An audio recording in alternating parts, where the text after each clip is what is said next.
Para terminar las actividades, es un gusto presentar al doctor Nicolás Tali, quien nos dará la conferencia Efectos del cambio climático en la salud digestiva y medidas preventivas.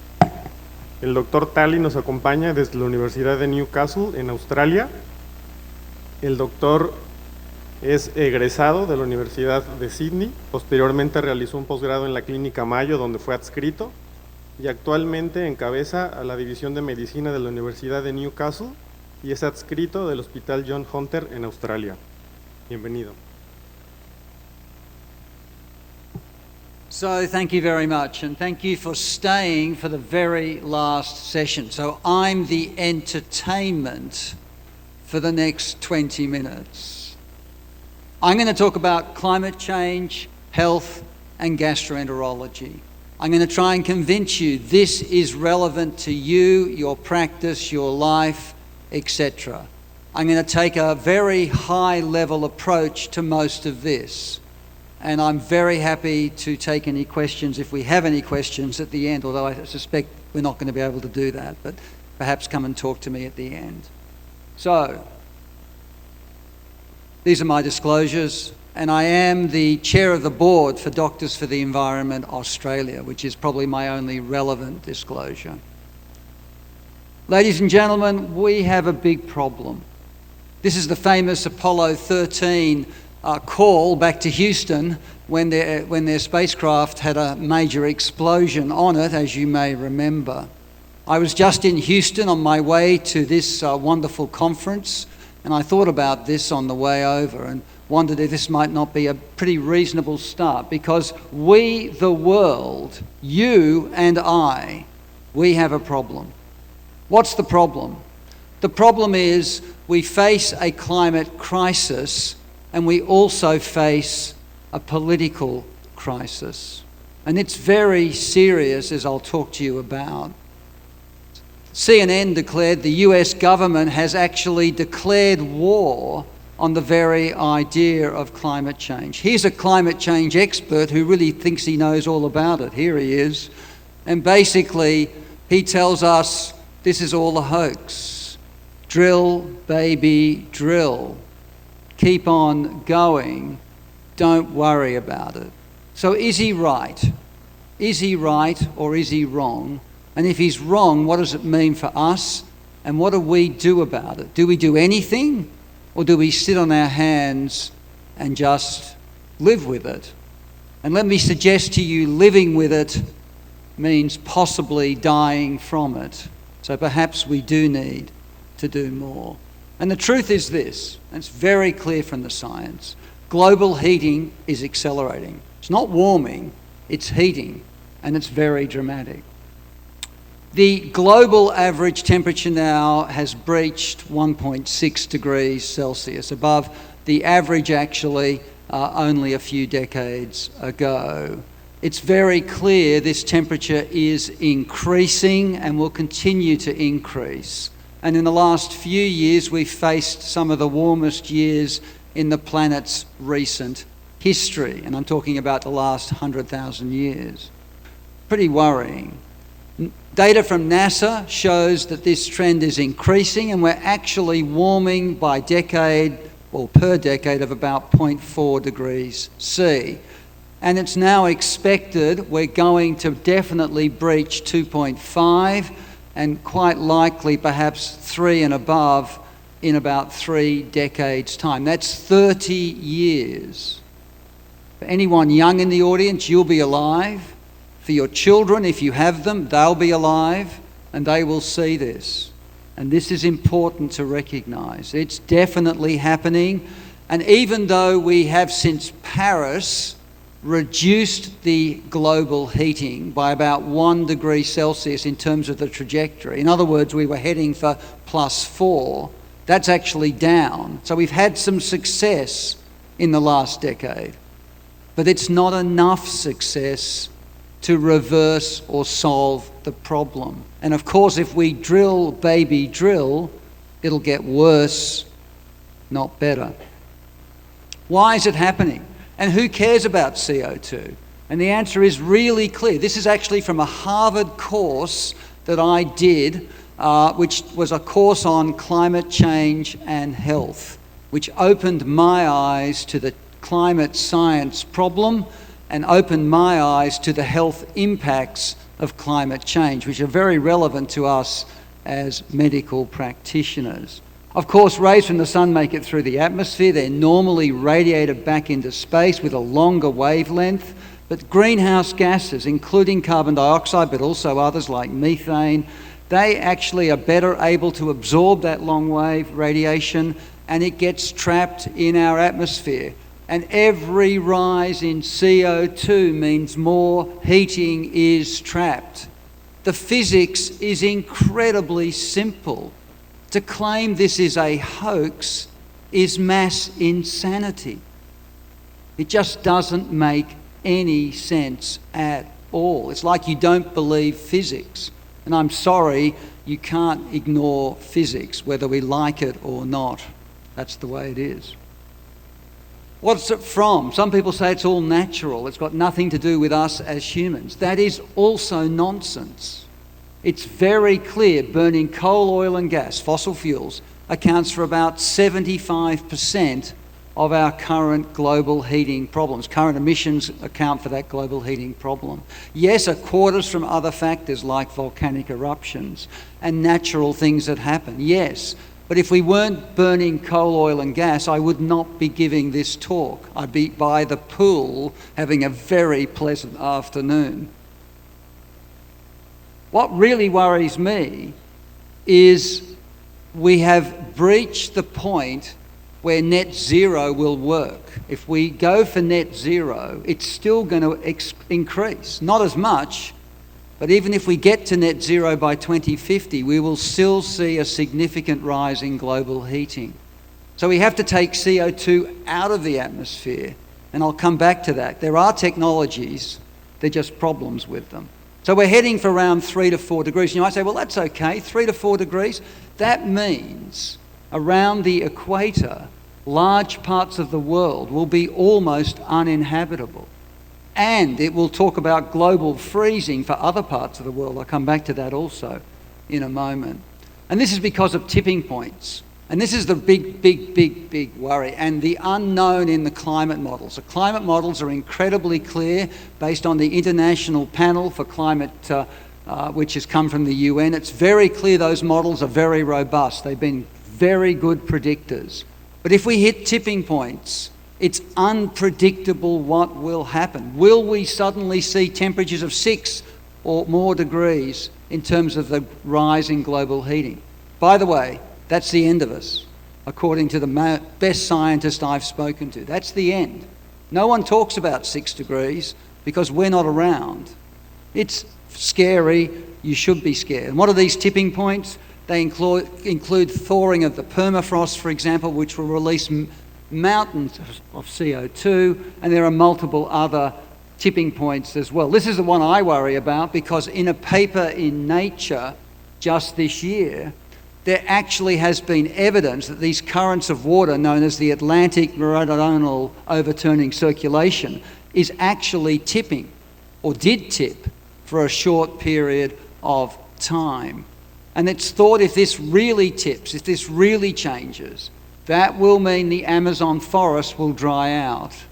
That will mean frigid winters in Europe and possibly in North America as well. And overall, in fact, we don't really know exactly what this will lead to in terms of the climate impact. It's thought it'll be major and incredibly significant, but we don't fully know from the models. So the worry here is we've already got direct evidence from measurements that this actually can happen and has happened, at least in a small part of it. It hasn't happened in the big way. And then there's been all these other things. People have forgotten about them. There was this climate-triggered mega tsunami in Greenland, this landslide in Greenland, because basically the melting glacier collapsed from the global heating problem, couldn't hold the rock up. There was a 200-metre tsunami. 200 metres. Nobody died because it was such an isolated part of the world. No one died. But just imagine if you happen to live anywhere near that. My goodness, it doesn't bear thinking about, does it? Now, we're doctors. What's it got to do with us? Well, we're also human beings and we live in society, but actually this is a health emergency as well. So in Australia, there was just a recent report, government report, it was just released, suggesting in my country, we're predicted to see a rise of over 400% heat-related mortality rates in Australia if we hit the 3-degree scenario in terms of global heating. And it's not just older people and very young people who are at risk here. It's actually fit, healthy workers working outside in temperatures that will lead to heat stroke. And we're already seeing more deaths from heat-related injuries around the world than from cold-related injuries, which used to kill more people. This is already happening now in our world as we speak. And people just forget about this, but it's clearly going to impact us. There were those tennis players who collapsed on the tennis court in the last couple of months from heat exhaustion. I don't remember this ever happening. It's been hot, they've played in the heat, but now there's actually rules probably going to come in place that will restrict this. These are some of the fittest people on our planet playing tennis at a professional level. And in fact, one of the players said, do you want some of us to die before you do something in terms of the tennis world? What else is going to happen? We're going to see more of enteric infections as global heating rises. But we'll also see some infections go down. It's a yin-yang effect. So some things, many of the bacteria will go up. Some things, like the viruses, will go down. That'll be good the viruses go down. It's just bad luck for the bacteria that will go up. And that's really important to recognise. Australia, California, parts of Europe, parts of Mexico, as I understand it, have wildfires. Wildfires kill. It's not just the wildfire, it's the smoke from wildfires, the particulate matter, the tiny, tiny, invisible, undetectable particles you will breathe in, and they are linked strongly to respiratory disease, cardiovascular mortality, cancers, and other diseases. And there's no safe level of these particulate matter exposures. The more exposure, the more chronic disease, and this can affect you over decades. So this is really underestimated as a risk, and yet there's excellent evidence this is the case. So that's important. There's going to be food and water insecurity.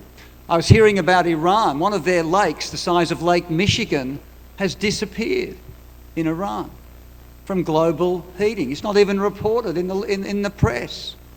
I guess nobody cares. But I would care if my lakes disappeared, particularly if I rely on that for drinking water, for food production, and for all the other things we need. And we're going to see more of this. And some crops will do great in global heating. The problem is we'll all starve anyway, because most crops will not thrive in that environment. And that was a nice part of that Harvard course that we covered on food security. And Mexico's affected too, ladies and gentlemen. I don't know all the details. I'm not an expert on the local environment, but climate change has destroyed coastal towns here. Water scarcity issues have been seen, and this is thought to be linked to global heating. There have been even risks that water will run out in Mexico City. Well, think about it. Drinking water is actually rather important for survival. It's a worry. Plastic, oh my goodness, I'm going to have to rush through this now. We make this from crude oil and natural gas. It's in almost all of us, and it's linked to serious diseases, many serious diseases, and we're poisoning our planet with this as well, which is part of the problem. And there was this really nice study in the New England Journal showing carotid microplastic and nanoplastic in atheromas was linked to lousy cardiovascular outcomes, increased mortality when you had these microplastics in place. There's some emerging data. Microplastics may be linked to young colorectal cancer. I've seen these data. It's coming out soon.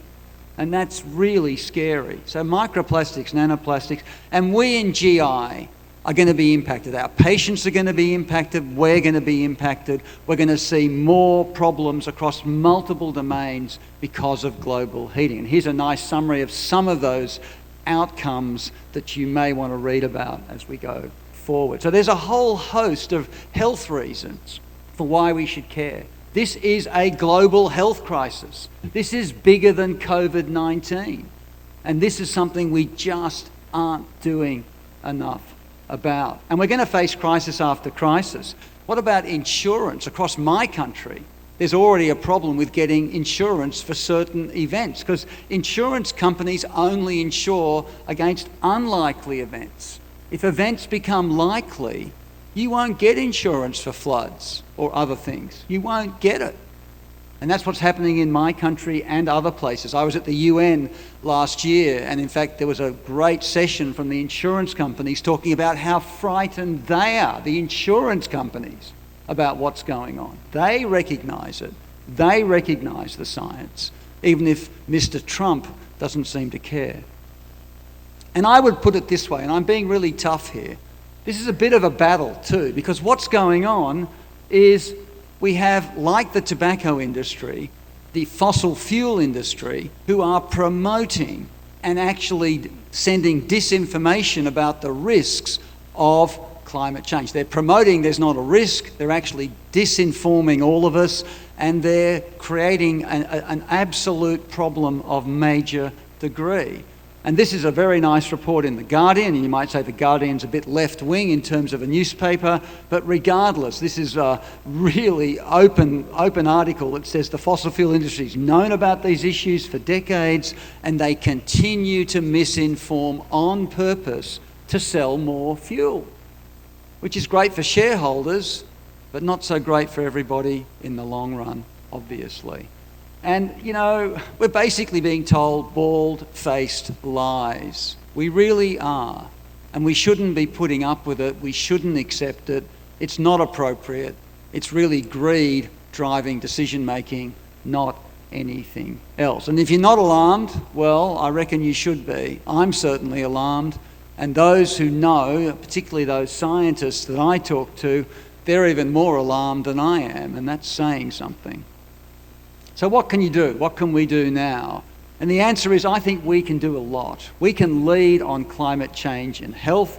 We can change things for the better, and we obviously should do so. And we should do so now.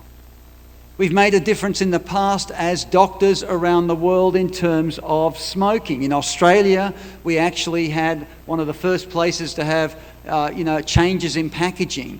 Etc., and enormous taxes on cigarettes, which has made a big difference to, at least until recently, cigarette use. And we banned vaping in Australia because of the problem of it leading to excess smoking.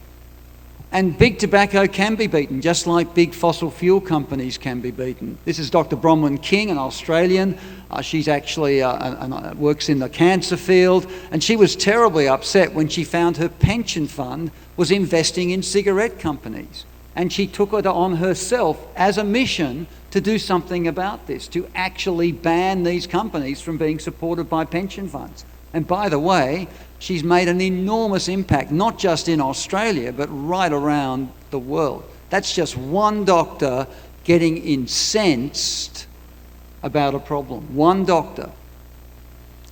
So how do you pitch in? How do we pitch in? Well, I'd argue, and this article argues too, that we have a duty of care to educate, grow research, build resilience, decarbonise where we can, and raise our voices. And our voices, I would argue, are trusted voices with the community. If we say nothing, can we expect anybody else to say anything? And I would argue we don't say enough. And health bodies have started to do this, although I would argue it is underdone and it needs to be done more and more. And you can't just have one voice from one place. We have that duty of care, and we need to make a difference. Prevention's obviously what we want. So we have some personal things we can do. We can reduce some of our carbon footprint. And there's many ways to do this. You can actually calculate your carbon footprint. If you wish to, there are calculators available, and then you can look at ways to reduce it. But the health system is one of the big emitters worldwide. We're the 5th largest greenhouse gas emitter. That's us, all of us around the world as health professionals and health systems. So don't we have a responsibility to do something? And by the way, if you go green, you save money.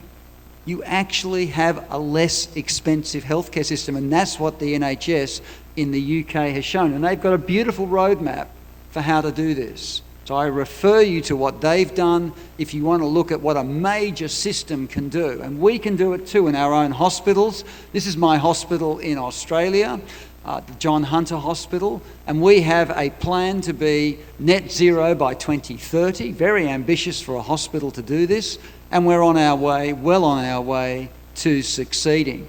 So let me ask you, what are you doing in your hospital? What are you doing in your practice? And by the way, this has been led by not only a groundswell of clinicians, but also by a groundswell of the administrators of the hospital, including the CEO. So this has been led by both directions, and we have the largest solar panel array system of any hospital in the world in place right now, anywhere. And I'm very proud of what they're doing. Good on them. Look at this waste we get. Gastroenterology in a plastic bag. My God, we should be telling them they must stop sending this to anybody. Look at the waste in endoscopy down in the bottom 2 pictures. Unbelievable. So there are ways to reduce, reuse and recycle. This has been talked about. There's literature to guide you if you have any interest. Endoscopy and theatre are the 2 worst polluters in any hospital, period. Period. Endoscopy is us, ladies and gentlemen, largely. Not totally, but largely. So we should do something. And there are lots of targets for greener endoscopy, lots of ways you can do this. There's a lovely article in Gut from 2022, for example, which will tell you how to do it.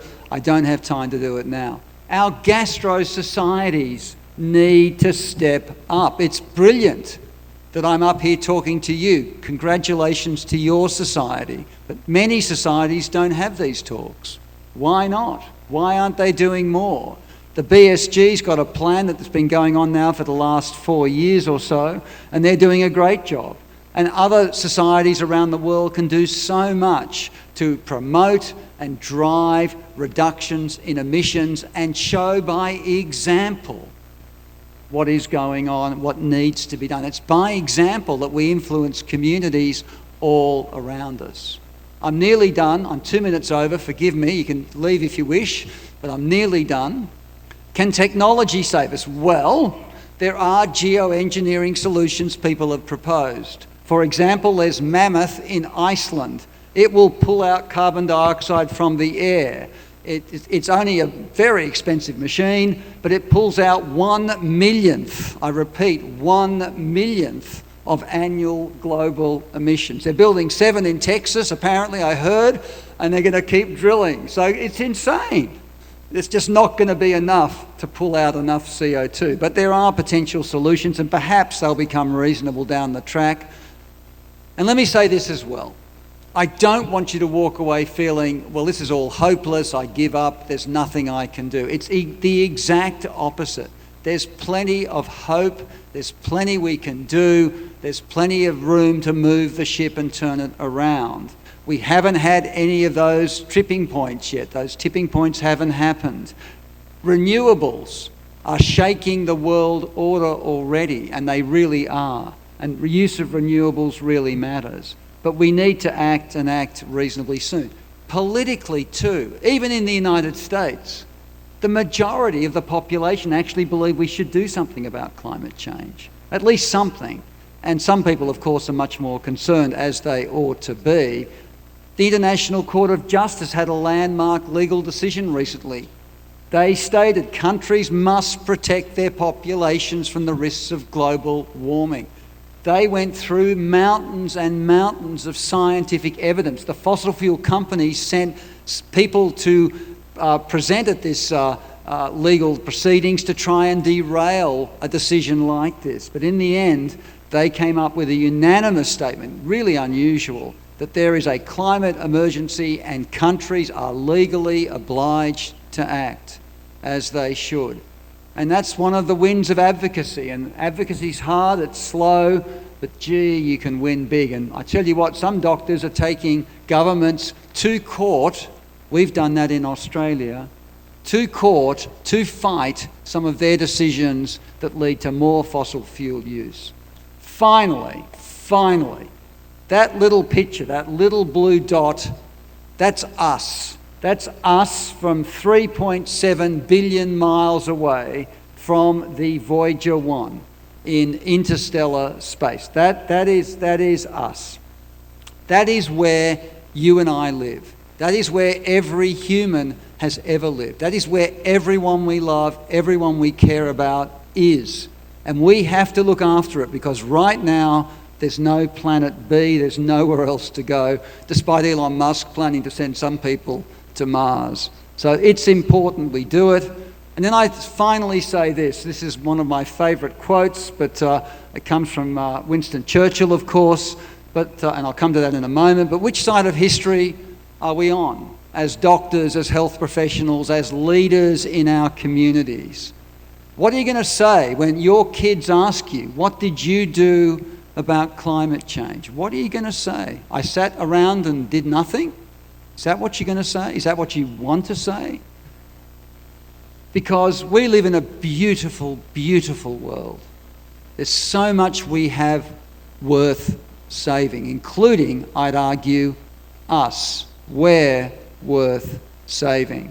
So I hope when they ask you, you'll say this, and I hope it means something, that you acted with courage, conviction, and urgency, because that's how we get success. Thank you.